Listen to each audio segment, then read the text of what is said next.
कब्ज के कारण, लक्षण और घरेलू इलाज यानी कि होम रेमेडी फॉर कॉन्स्टिपेशन। आज फिर पेट अच्छे से साफ नहीं हुआ। अब दिन भर गैस, एसिडिटी, पेट में भारीपन, सिर दर्द और न जाने क्या कुछ सहना पड़ेगा। अधिकतर लोगों के दिन की शुरुआत कुछ इसी तरह से होती है। इस बात से आप भी इनकार नहीं करेंगे कि अगर पेट खराब तो समझो दिन भी खराब। आज के समय में कब्ज ऐसी समस्या है जो लगभग हर बीमारी की जड़ है। कई बार तो समस्या इतनी गंभीर हो जाती है कि उससे पहले हमारे लिए यह जानना जरूरी है कि आखिर कब्ज क्या है। इसकी मदद से आप कब्ज को जड़ से खत्म कर सकते हैं। और इसके लक्षण क्या है? आयुर्वेद में कब्ज को विबंध कहा जाता है। कब्ज में मल निष्कासन की क्रिया अनियमित हो जाती है और इससे मल सख्त और सूख जाता है, जिसके कारण मल त्याग करने में दिक्कत होती है। वात दोष में असंतुलन के कारण ही कब्ज होती है एवं इस वजह से आंतों में विषाक्त पदार्थ और पुरुष जमने लगता है। कुछ मामलों में कफ और पित्त दोष के कारण भी कब्ज की समस्या हो सकती है। शरीर में पुरुष के जमाव को बाहर निकालने एवं कब्ज से राहत पाने के लिए आयुर्वेद में कई चिकित्साओं का वर्णन किया गया है। कब्ज की आयुर्वेद की चिकित्साओं में स्नेहन, शरीर पर तेल या घी लगाकर विषाक्त पदार्थ निकालना, स्वेदन यानी कि पसीना निकालने की विधि, विरेचन यानी कि शरीर का शुद्धिकरण और बस्ती यानी कि एनिमा आदि शामिल है। कब्ज को नियंत्रित करने के लिए आयुर्वेद में हरितकी यानी हरड़, बीबीतक, एरंड, दशमूलक्वाथ, त्रिफला चूर्ण, हरितकी खंड, वैश्वानर चूर्ण, अभ्यारिष्ट और इच्छाभेदी रस आदि औषधियों का प्रयोग किया जाता है। आयुर्वेद के दृष्टिकोण से कब्ज तीनों दोषों में से किसी एक दोष के असंतुलन के कारण शरीर में पुरुष जमने लगता है और इसकी वजह से कब्ज की समस्या होती है। हालांकि वात के असंतुलन के कारण कब्ज होना एक आम समस्या है। ये कफ और पित्त दोष के असंतुलन के कारण भी हो सकती है। अनुचित आहार, अपर्याप्त मात्रा में तरल पदार्थों का सेवन, व्यायाम की कमी, मल त्याग करने जैसी प्राकृतिक इच्छाओं को दबाने, दिनचर्या में अचानक से बदलाव, अधिक यात्रा, फिशर यानी कि गुदा या गुदा मार्ग में दरार और बवासीर, अत्यधिक रेचक चीजों का सेवन, नसों के क्षतिग्रस्त होने और बड़ी आंत एवं मलद्वार से संबंधित कोई समस्या होने पर दोष में असंतुलन पैदा होने लगता है और कब्ज की समस्या होती है। आइए आधुनिक मत से जानते हैं कि कब्ज या कॉन्स्टिपेशन क्या है। कब्ज पाचन तंत्र से जुड़ी स्थिति है जिसमें मल त्याग करते समय कठिनाई होती है। मल त्याग करते समय जब आसानी से मल गुदा मार्ग से न निकले उस स्थिति को कब्ज कहते हैं। इस अवस्था में मल सख्त व सूखा हो जाता है। कई बार तो मल त्याग करते समय पेट व गुदा मार्ग में दर्द भी हो सकता है। वैज्ञानिक तौर पर एक हफ्ते में 3 बार से कम शौच आने को कब्ज माना जाता है। यह समस्या किसी भी आयु में हो सकती है। कभी यह कुछ समय के लिए होती है तो कभी लंबे समय तक। यहाँ एक बात को समझना जरूरी है कि कब्ज कोई बीमारी नहीं है बल्कि अन्य शारीरिक विकारों का लक्षण मात्र है। कब्ज के प्रकार यानी कि टाइप्स ऑफ कॉन्स्टिपेशन। कब्ज मुख्य रूप से 3 प्रकार का होता है।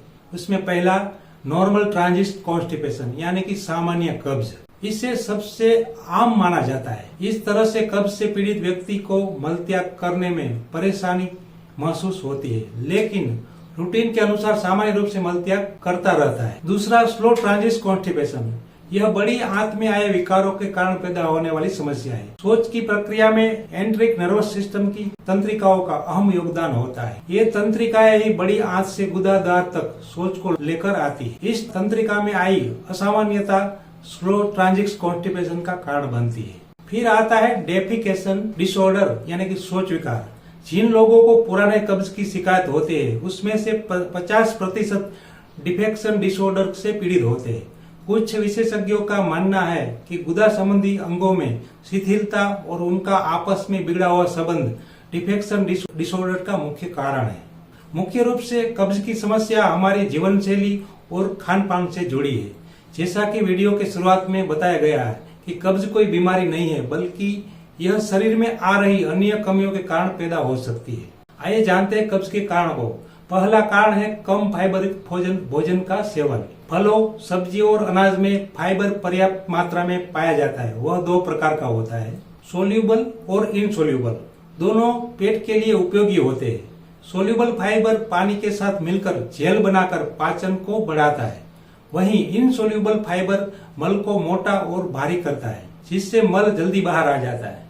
फाइबर की यह गतिविधि मल त्याग को सामान्य रखने में महत्वपूर्ण भूमिका निभाती है। इसलिए फाइबर की कमी मल त्याग को बाधित करके कब्ज का कारण बनती है। द्रव पदार्थों का कम सेवन। फाइबर को बेहतर तरीके से काम करने के लिए पानी और अन्य तरल पदार्थों की जरूरत होती है, जैसे प्राकृतिक रूप से मीठे फल, सब्जियों का रस और सूप इत्यादि। इससे मल नरम होकर आसानी से पास हो जाता है। कुछ दवाओं का सेवन बीमारों से निजात पाने के लिए किया जाता है, लेकिन कुछ दवाओं का सेवन कब्ज की बीमारी का कारण भी बन सकता है। कुछ एंटी डिप्रेसेंट्स और दर्द निवारक दवाएं कब्ज का कारण बन सकती है, इसलिए दवाइयों को भी कब्ज होने का कारण माना जा सकता है। गर्भावस्था के दौरान गर्भवती महिलाओं को अक्सर कब्ज का सामना करना पड़ता है। इस दौरान प्रोजेस्टेरोन हार्मोन का स्तर ज्यादा और मोटेलिन हार्मोन का स्तर कम हो जाता है। इसी कारण से पेट से गुदा मार्ग तक मल आने में लगने वाला टाइम, बाउल ट्रांजिट टाइम बढ़ सकता है। इसके अलावा गर्भवती महिलाएं अतिरिक्त आयरन का सेवन करती है, जिसके कारण से भी कब्ज हो सकता है। इस दौरान बढ़ा हुआ गर्भाशय भी मल को बाहर निकालने से रोकता है। हाइपोथायराइडिज्म का एक लक्षण कब्ज भी है। हाइपोथायराइडिज्म शरीर में हार्मोन संतुलन के लिए जिम्मेदार है। वह असंतुलन कब्ज की बीमारी का कारण बन सकता है। शारीरिक श्रम न करना या कोई व्यायाम न करना भी कब्ज का कारण बन सकता है। पेट की मांसपेशियों के मजबूत होने से मल त्याग करना सुविधाजनक हो सकता है। शारीरिक श्रम के अभाव में पेट की मांसपेशियां कमजोर पड़ सकती है और कब्ज का कारण बन सकती है। हेल्थ सप्लीमेंट ये भी कब्ज का कारण बन सकते हैं। मुख्य रूप से आयरन और कैल्शियम के सप्लीमेंट कब्ज का कारण बन सकते हैं। तनाव कई मायनों में कब्ज पैदा कर सकता है। तनाव के दौरान निकलने वाले हार्मोन आंत में संक्रमण का कारण बन सकते हैं और मल त्याग को बाधित कर सकते हैं। इसके अलावा तनाव के दौरान व्यक्ति उचित आहार और पर्याप्त पानी का सेवन नहीं करता और व्यायाम भी नहीं करता, जिस कारण कब्ज हो सकता है। मल की इच्छा को रोकना। मल को रोके रखने से कब्ज की बीमारी हो सकती है। ऐसा इसलिए होता है क्योंकि मल को रोके रखने से पेट और आंत धीरे धीरे मल त्याग का सिग्नल देना बंद कर सकते हैं। IBS यानी कि इरिटेबल बाउल सिंड्रोम पेट से जुड़ी ऐसी समस्या है जिसमें पेट में दर्द या बेचैनी रह सकती है और साथ ही 3 महीने या उससे अधिक समय के लिए मल त्याग की आदतों में बदलाव, जैसे दस्त या कब्ज हो सकता है। इसलिए इसके कारण भी कब्ज की समस्या हो सकती है। अपर्याप्त नींद। इस भागदौड़ भरे जीवन में काम का इतना दबाव है कि व्यक्ति भरपूर नींद नहीं सो पाता है। पर्याप्त नींद न लेने के कारण पाचन तंत्र ठीक से काम नहीं कर पाता और कब्ज की समस्या हो सकती है।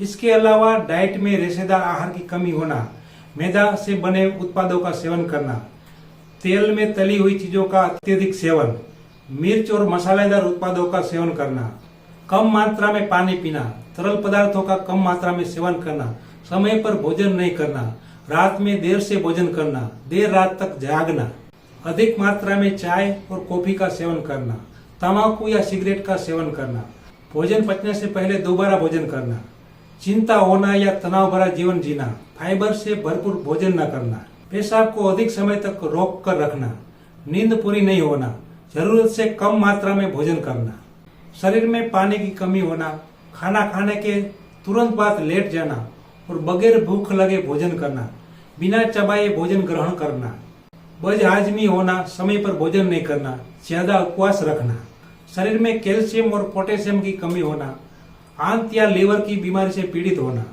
आदि कब्ज होने के मुख्य कारण है।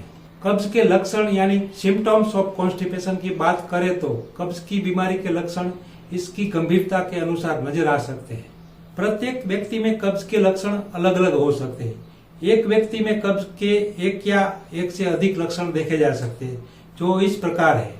कब्ज का सबसे बड़ा लक्षण है पेट में गैस होना, पेट फूलना और भूख न लगना। इसके अलावा कब्ज के दूसरे भी अनेक लक्षण हो सकते हैं, जैसे कि सांस से बदबू आना, लगातार नाक बहना, कुछ समय के अंतराल पर सिर में दर्द होना, चक्कर आना, जी मचलाना, चेहरे पर मुहासे निकलना, पेट में भारीपन महसूस होना, पाचन खराब होना, आंखों में जलन होना, कमजोरी महसूस करना, मन अशांत होना, पेट में मरड़ होना, सोच के बाद भी पेट साफ नहीं होना, जुबान का रंग सफेद या मटमैला होना, कमर में दर्द होना, मुंह में छाले पड़ना, मल का सख्त होना, नियमित रूप से मल त्याग नहीं होना, कभी कभी मतली और उल्टी होना, पेट में सूजन होना। आइए अब जानते हैं कि कब्ज के लिए कौन कौन से घरेलू उपाय अपनाए जा सकते हैं। कब्ज कैसे दूर करें, इस बारे में ज्यादा सोचने की जरूरत नहीं है। इसे ठीक करने के लिए कब्ज का घरेलू इलाज किया जा सकता है, जिनके प्रयोग से कब्ज से बचाव हो सकता है। आइए जानते हैं कि कैसे कब्ज का रामबाण इलाज साबित हो सकता है। पानी का उपयोग, 1 गिलास गुनगुना पानी, आधा चम्मच नींबू का रस, 1 चम्मच शहद। प्रयोग की विधि इस प्रकार है। गुनगुने पानी में नींबू और शहद मिलाएं। अब एक जगह बैठ जाए और जितना हो सके पानी को घूट घूट कर पिए। इसके बाद खुली जगह पर 15 से 20 मिनट टहलना शुरू करें। कुछ देर में मल त्याग की इच्छा हो जाती है। यह कैसे मदद करता है? सुबह सोकर उठने के बाद शहद के साथ नींबू पानी का सेवन लाभकारी होता है। इस बारे में एक शोध से जानकारी मिलती है कि खाली पेट गुनगुने पानी में शहद और नींबू मिलाकर पीने से कब्ज की समस्या में राहत मिल सकती है। ऐसे में अगर कोई कब्ज का रामबाण इलाज खोज रहा है तो इस घरेलू उपचार को अपनाया जा सकता है। अरंडी का तेल, 1 चम्मच अरंडी का तेल लेकर आधा नींबू का रस, 1 गिलास पानी। प्रयोग विधि इस प्रकार है। 1 गिलास पानी को गुनगुना करें, इसमें नींबू और अरंडी का तेल मिला ले। इस पानी का सेवन सुबह खाली पेट करें। यह कैसे मदद करता है ये जाने तो अरंडी का तेल कब्ज का घरेलू इलाज माना जाता है। जब इसे खाली पेट लिया जाता है तो यह तेल चमत्कारिक तरीके से काम करता है। यह पेट में जाकर मल को पतला व मुलायम करता है, जिस कारण कुछ समय बाद शौच के समय पेट पूरी तरह साफ हो जाता है। दूसरी यह बात नोट कर ले कि डॉक्टर के सलाह लिए बिना इस तेल का 7 दिनों से ज्यादा इस्तेमाल नहीं करना चाहिए। फिर आता है पपीता। 1 कटोरी पपीता, 1 cup dairy free coconut yoghurt. प्रयोग विधि इस प्रकार है। 1 कटोरी पपीता और 1 cup dairy free coconut yoghurt को मिक्सर में डालकर शेक बनाएं। अब गिलास में डालकर इसका सेवन करें। यह कैसे मदद करता है? तो यह आंतों के लिए लुब्रिकेंट का काम करता है, यानी मल को मुलायम कर पेट को साफ करता है। पपीते को कब्ज का रामबाण इलाज माना जाता है, क्योंकि इसके रस में पपाइन नामक तत्व होता है जो भोजन को पचाता है। यह गुणकारी फल शरीर को डिटॉक्स करने में भी मदद करता है। इसी वजह से पपीता को मल को मुलायम करने के उपाय में से एक माना जाता है। शहद का उपयोग, 1 चम्मच शहद, आधा नींबू, 1 गिलास गुनगुना पानी। प्रयोग विधि इस प्रकार है। गुनगुने पानी में शहद और नींबू मिलाएं, फिर इस मिश्रण को पी ले। यह कैसे मदद करता है? तो शहद को प्राकृतिक व गुणकारी माना गया है और यह कब्ज का घरेलू इलाज हो सकता है। भारत में प्राचीन काल से इसका उपयोग दवा के तौर पर किया जा रहा है। अगर कोई सोच रहा है कि कब्ज कैसे दूर करे तो इसके लिए आयुर्वेद में भी शहद के लाभ बताए गए हैं। इसमें एंटीऑक्सीडेंट, एंटी माइक्रोबियल व एंटी इंफ्लेमेटरी गुण पाए जाते हैं जो कब्ज से बचाव में उपयोगी साबित हो सकते हैं। त्रिफला का उपयोग, 2 चम्मच त्रिफला चूर्ण, 1 गिलास गुनगुना पानी। त्रिफला चूर्ण को गर्म पानी में मिला ले। रात को सोने से पहले इसे पी ले। इसे पीने के बाद कुछ न खाए। यह कैसे मदद करता है? आंवला, हरड़, बहेड़ा नाम की 3 फलों को समान मात्रा में मिलाकर त्रिफला चूर्ण बनाया जाता है। यह कब्ज को ठीक करने की बेहद पुरानी आयुर्वेदिक औषधि है।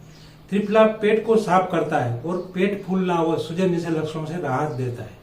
इसलिए त्रिफला को कब्ज का रामबाण इलाज माना जाता है। अंजीर को रात भर पानी में भिगोकर रखें। सुबह खाली पेट अंजीर का सेवन करें। अंजीर को कब्ज के मरीजों के लिए बेहतरीन औषधि माना गया है।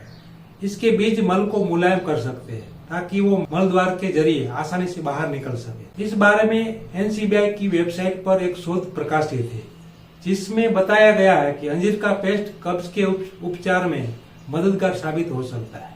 इसके पीछे का कारण है इसमें मौजूद फाइबर जो मल निकासी प्रक्रिया को आसान बनाने में मदद कर सकता है। यही कारण है कि कब्ज की दवा के रूप में अंजीर का सेवन लाभकारी माना जा सकता है। इसके अलावा खट्टे फल या सिट्रस फ्रूट, संतरा, मौसम्बी, नींबू, चकोतरा, इन सभी फलों का नियमित रूप से सेवन करें। आम धारणा है कि खट्टे फल खाने से कब्ज होता है, जबकि ऐसा नहीं है। वैज्ञानिक अध्ययन कहता है कि खट्टे फलों में पेक्टिन नामक कंपाउंड पाया जाता है जो कब्ज का देसी इलाज हो सकता है। NCBI की वेबसाइट पर उपलब्ध एक अध्ययन के अनुसार कब्ज को नियंत्रित करने में पेक्टिन सहायक हो सकता है। इस आधार पर कहा जा सकता है कि खट्टे फल कब्ज के उपचार में उपयोगी हो सकते हैं। वीडियो में जानेंगे कब्ज में क्या खाना चाहिए और क्या नहीं खाना चाहिए। अगर खान पान संतुलित रहेगा तो किसी भी तरह के रोग का जोखिम नहीं हो सकता है। इसलिए जरूरी है कि जो भी वह खाए साफ और स्वच्छ होना चाहिए। चलिए अब बताते हैं कि कब्ज न हो उसके लिए किन किन चीजों को अपने भोजन में शामिल करना चाहिए। क्या खा सकते हैं? तो फलियां, अन्य सब्जियों के मुकाबले इसमें अधिक मात्रा में फाइबर होता है। इसे आप या तो सूप में डालकर खा सकते हैं या फिर इसकी सलाद भी बना सकते हैं। फलियों की सब्जी भी बन सकती है। पेट साफ न होने के कारण दिखाई देने वाले पर इसका सेवन बढ़ा देना फायदेमंद हो सकता है। फिर आता है फल। वैसे तो फल खाना हर तरह से लाभकारी है, लेकिन पपीता, सेब, केला व अंगूर जैसे फल है जो कब्ज में लाभदायक हो सकते हैं। इनमें प्रचुर मात्रा में फाइबर होता है जो पेट को साफ करने में मदद कर सकते हैं। डायबिटीज के मरीज इन फलों का सेवन करने से पहले एक बार डॉक्टर से सलाह जरूर लें। फिर आते हैं सूखे मेवे। किशमिश, अखरोट, अंजीर व बादाम जैसे सूखे मेवे में अधिक फाइबर होता है। नियमित रूप से इसका सेवन करने से कब्ज से बचाव होता है। कब्ज के लिए नुकसानकर्ता पदार्थ। कब्ज के नुकसान के लिए कुछ खाद्य पदार्थ जिम्मेदार हो सकते हैं। इन खाद्य पदार्थों में शामिल है तले हुए खाद्य पदार्थ, चिप्स व चाट, पकौड़ी जैसी चीजें खाने से पेट का हाजमा खराब हो सकता है और कब्ज की शिकायत हो सकती है। शक्कर युक्त पेय पदार्थ, कोल्ड ड्रिंक या फिर चीनी से बने शरबत पेट को खराब कर सकते हैं। चाय, कॉफी, जिन्हें कब्ज हो उन्हें चाय व कॉफी से भी परहेज करना चाहिए। Junk food, pasta, burger, pizza या फिर माइक्रोवेव में बने खाद्य पदार्थ से परहेज करना चाहिए। पेट साफ न होने के लक्षण दिखाई दे तो भोजन पर ध्यान देने की जरूरत हो सकती है। शराब व धूम्रपान। धूम्रपान करने से पाचन तंत्र खराब हो जाता है। धूम्रपान का सीधा असर छोटी व बड़ी आंत पर पड़ता है, जिस कारण कब्ज हो सकती है। वहीं शराब जैसे अल्कोहल युक्त पेय पाचन तंत्र को नुकसान पहुंचाते हैं। इसका अधिक सेवन पेट खाली होने में लगने वाले समय में इजाफा कर सकता है। आगे है रोचक जानकारी, यानी योग से रोग मुक्ति। कब्ज के लिए योगासन। Yoga for constipation. योगासन करना भी कब्ज से राहत दे सकता है। आइए जानते हैं कि कब्ज के लिए कौन कौन से योगासन करना उचित है। उसमें पहले आता है मयूरासन। जिन्हें कब्ज है उनके लिए मयूरासन बेहतर विकल्प हो सकता है। इससे पाचन क्रिया ठीक होती है और गैस, कब्ज व पेट में दर्द जैसी समस्या दूर होती है। मयूरासन करने की प्रक्रिया: घुटनों के बल बैठ जाए और आगे की तरफ झुक जाए। हथेलियों को एक साथ जमीन पर सटाते हुए दोनों कोहनियों को नाभि पर टिकाए और संतुलन बनाते हुए घुटनों को सीधा करने की कोशिश करें। इस आसन को एक बार में करना कठिन है, लेकिन नियमित अभ्यास से इसे किया जा सकता है। कुछ सावधानियां: जिन्हें उच्च रक्तचाप, टीबी या फिर हृदय संबंधी कोई बीमारी हो उन्हें ये आसन नहीं करना चाहिए। फिर आगे आता है अर्धमत्स्येंद्रासन। इस आसन को करने से भी कब्ज में राहत मिल सकती है। करने की प्रक्रिया: जमीन पर बैठ जाए और रीढ़ की हड्डी सीधी रखें। अब दाएं पैर को मोड़कर बाएं तरफ ले जाए और एड़ी को कूल्हे से स्पर्श करने का प्रयास करें। वहीं बाएं पैर को घुटनों से मोड़कर दाएं पैर के ऊपर से ले जाते हुए तलवे को जमीन से सटा लें। अब दाएं हाथ को जांघ व पेट के बीच में से ले जाते हुए बाएं पैर को छूने की कोशिश करें और बाएं हाथ को पीछे की ओर ले जाए। इसके बाद कमर, कंधों व गर्दन को बाईं ओर मोड़ते हुए दाहिने कंधे के ऊपर से देखने की कोशिश करें। इस दौरान लंबी व गहरी सांस लेते व छोड़ते रहे। अब सांस छोड़ते हुए दाएं हाथ कमर, गर्दन व छाती को ढीला छोड़ते हुए सामान्य मुद्रा में आ जाइए और दूसरी तरफ से इसी प्रक्रिया को दोहराएं। सावधानियां: गर्भवती महिलाओं और जिन्हें रीढ़ की हड्डी, गर्दन व कमर में दर्द हो या फिर एसिडिटी की परेशानी हो उन्हें यह आसन नहीं करना चाहिए। फिर आता है हलासन। यह कब्ज ठीक करने के साथ साथ मोटापे को भी कम करता है। करने की प्रक्रिया कुछ इस प्रकार है: जमीन पर पीठ के बल लेट जाए और पैरों व हाथों को सीधा रखें। अब पैरों को धीरे धीरे 90 डिग्री तक उठाने की कोशिश करें। फिर सांस छोड़ते हुए कमर को कमर को ऊपर उठाए और पैरों को पीछे ले जाते हुए अंगूठों को जमीन से स्पर्श करने की कोशिश करें। पवन मुक्त आसन, यह लीवर को मजबूत कर पाचन तंत्र को ठीक करता है और कब्ज, गैस व एसिडिटी से राहत देता है। इसलिए इसके अभ्यास से कब्ज से होने वाले रोग से बचा जा सकता है। करने की प्रक्रिया इस प्रकार है। जमीन पर पीठ के बल लेट जाए। पहले दाहिने पैर को घुटनों से मोड़े और दोनों हाथों को आपस में जोड़ते हुए घुटनों को पकड़ ले। अब सांस लेते हुए घुटनों को छाती से लगाने की कोशिश करें और फिर सांस छोड़ते हुए गर्दन उठाते हुए नाक को घुटनों से लगाने का प्रयास करें। कुछ सेकंड इस स्थिति में रहने के बाद सांस लेते हुए वापस सामान्य मुद्रा में आ जाए और इस तरह से सांस ले कि पेट पूरा फूल जाए और सांस छोड़े तो पेट पूरा अंदर चला जाए। यह प्रक्रिया बाएं पैर से और फिर दोनों पैरों के साथ करें। सावधानी इस प्रकार है, जिससे कमर या घुटनों में दर्द हो उन्हें यह आसन नहीं करना चाहिए। साथ ही सुबह खाली पेट या फिर भोजन करने के 5 घंटे बाद इस आसन को कर सकते हैं। अब आता है तितली मुद्रा यानी कि तितली आसन। पाचन तंत्र को बेहतर करने के लिए यह आसन सबसे उपयुक्त आसन है। करने की प्रक्रिया, जमीन पर बैठ जाए और दोनों घुटनों को मोड़ते हुए तलवों को आपस में मिलाए। तलवों को दोनों हाथों से पकड़ ले और जितना हो सके शरीर को पास ले आए। इसके बाद दोनों घुटनों को आराम आराम से ऊपर नीचे करें।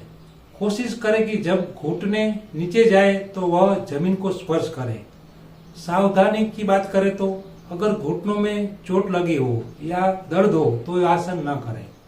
इसके साथ ही जय भारत, जय हिंद, जय धन्वंतरी।